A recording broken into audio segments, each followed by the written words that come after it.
Welcome everyone to the 58th edition of Master Mike's Wrestling Paradise. I'm your host, Master Mike Ambrose, and today I want to start the show off with SummerSlam. So I've been busy over the weekend, so let's start the review. SummerSlam first, and what a show it was. We had a lot of some returns and some debuts. It started after the show, after the first match with Becky Lynch, Bianca Belair, which Belair retained the Raw Women's title. We had Bayley show up return. That had been a while. She'd been out for a year with a leg injury, so she's back, but she wasn't alone. We had Dakota Kai debut and Io Shirai, who's now known Io Sky. Now, Kai was released a few months ago. I think back in, I think it may have been back in April, May, whatever, somewhere around there. I'm not sure. I think April, May, whatever. She got let go. And she was under 30 because she was with NXT. She was on the main roster, so I guess now they could hire her back because Triple H is in charge now. And, she was obviously someone that was featured when NXT Black and Gold were, like, the thing. She was one of the main stars, even though she didn't win the women's title there. She was a featured act. She was the tag team champion twice with Raquel Rodriguez, so she's there. And Io Shirai, obviously, was out due to injury, and rumors by certain writer out in Northern California, once it's in, doesn't know what he's talking about because he thought she was going back to Japan. And it looks like, yeah, that was wrong. I saw her. She was just on TV in Nashville, where SummerSlam was. So she's there, and they're on the Raw brand, so Bayley was on SmackDown, it's now on Raw. So that's good to know. I think they'll add a lot to the women's division. Without question. After the match, Becky Lynch looks like back to being the babyface. She hurt her shoulder. She's going to be out for a while, but she shook Bianca Belair's hand, so she's back to being the babyface, which that's her most effective. She's when she's a babyface, she's as popular as anybody. Whether people want to admit it or not, Becky Lynch, she's as popular as anybody in the business. Raw review. Oh, by the way, Roman Reigns retained the title against Brock Lesnar in a wild, chaotic, false last man standing match. The ring. Well, if you watch on Peacock, you'll see it on YouTube. Brock Lesnar picks up the rig with a tractor. You gotta see it to believe it. Took a tractor, Cowboy Brock, Farmer Brock. Looks up and Roman's just went out of the ring. Something to see. Theory tried to cash in Money in the Bank, but Lesnar stopped him. So that he still has the Money in the Bank briefcase. He didn't cash in and fail. He still has it. Let's move on to... Oh, and also Edge returned in the Mysterio's Judgment Day match, so Edge is back now, and he's going after Judgment Day. Which we'll get into with Raw now. Raw review. First real Raw with Triple H is on it, and because, previously Vince had been, before he stepped down, was work on the shows up to SummerSlam, so now the first official Raw with Triple H in charge, and it's quite a show. First hour commercial free. We had stuff built with the women's division. Becky Lynch getting taken out by Bayley's crew. We had Tommaso Ciampa getting a big push, it looks like, to the U.S. Fight Lashley, actually, the U.S. title.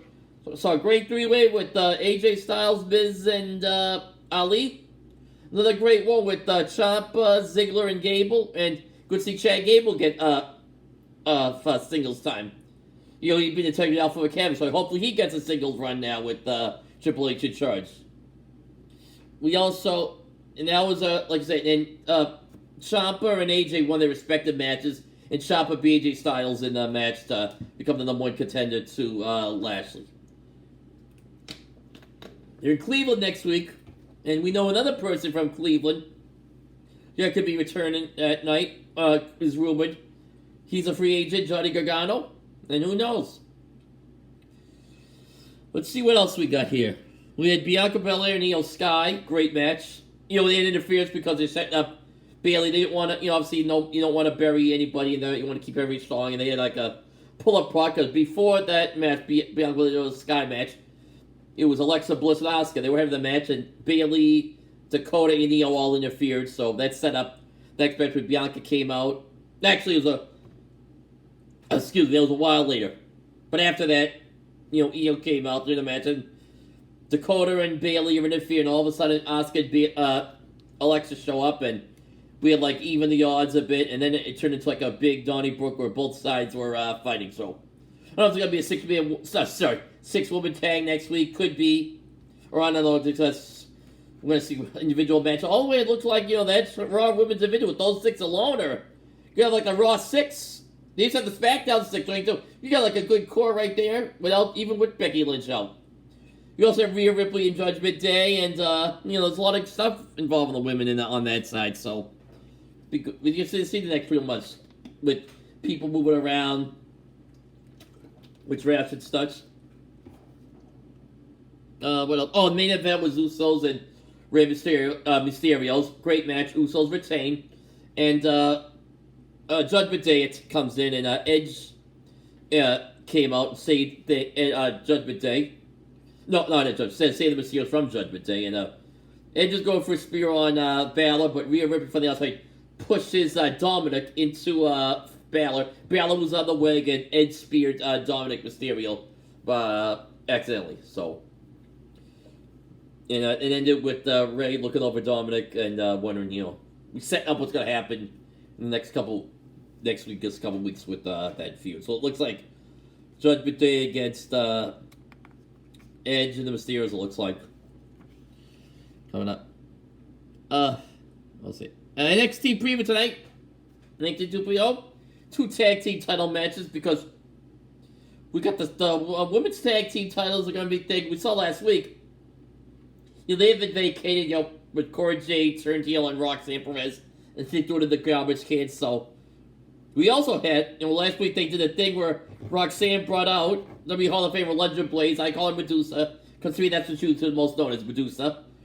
Pulls the thing out of the trash can, because if anybody knows the story on Nitro, go look on YouTube or watch it on Peacock.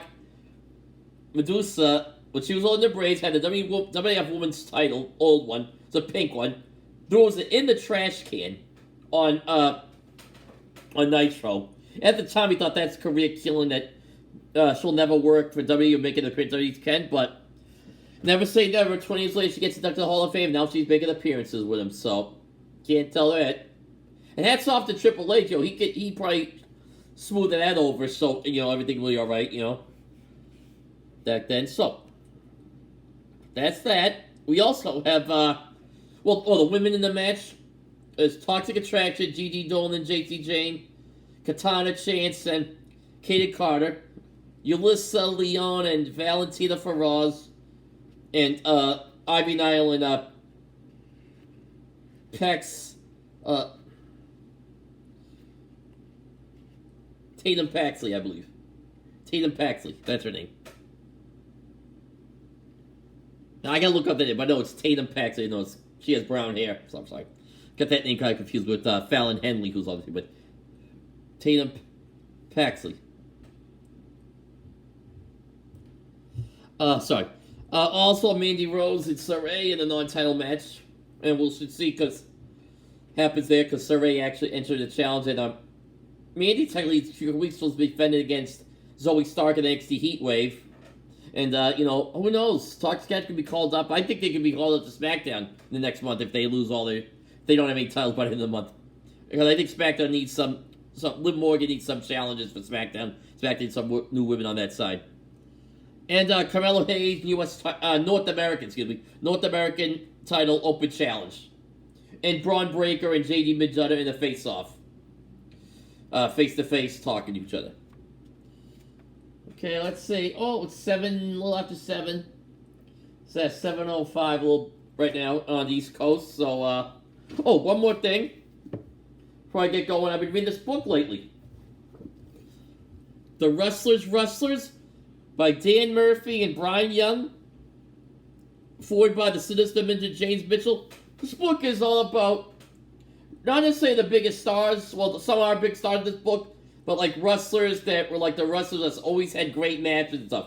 Going back to days of Strangler Lewis, Billy Watson, Johnny Valentine, Pat O'Connor, Carl Gotch, Denny Hodge, Ray Stevens, Johnny Sage, Billy Robinson, Dick Murdoch, Yoshiaki Fujiwara, Buddy Robs, Adrian Street, Rip Rogers, Bob Orton Jr., Terry Taylor, Luna Vachon, Dave Finley, Vergani, Bruno Sammartino, the Funk Brothers, Jerry Lawler, Harley Race, Dusty Rhodes, Bob Backlund, Ricky Steamboat, Ricky Morton, Brad Armstrong, Barry Windham, Kurt Hennig, Ted DiBiase. Right now, I'm up to page on the Tag Team Masters. So I'm got about 3 more parts to go. Featuring guys like William Regal, Misawa and Kawada, Guerrero Malenko, Lance Storm, Manami Toyota, Nigel McGuinness, AJ Styles, Samoa Joe, Kurt Angle, Nick Bockwinkel, Jack Briscoe, Bryan Danielson, Dynamite Kid, Ric Flair, Bret Hart, Shawn Michaels, Keiji Muto, and the last person that's going to be talked about this is Luke Dez, who's considered one of the greatest wrestlers of all time. Yeah, it's a good read. I'm interested in a few other good books out there that I've read. Nitro's another one. Beyond the Sea, the WCW Monday Nitro. That's a good book. But right now, this is the one. I already read that one. This is the one I'm currently reading. Thought I'd give that a little plug. Alright, I get going. Oh, trade deadline in the MLB. Before I get going, Red Sox into it. They did get Eric Hosmer from San Diego. Yeah, San Diego. San Diego's, made a couple deals too. They got Juan Soto out there, and, they're going to be a force to be reckoned with because they got Tatis and Machado. Red Sox aren't doing too much, it looks like. It looks like they're in, they got like Tommy Pham from Reds. So, I don't know. I don't know what's going on with the Red Sox. They're sellers, they're buying. Deadline's over with, so those are the only moves they really made.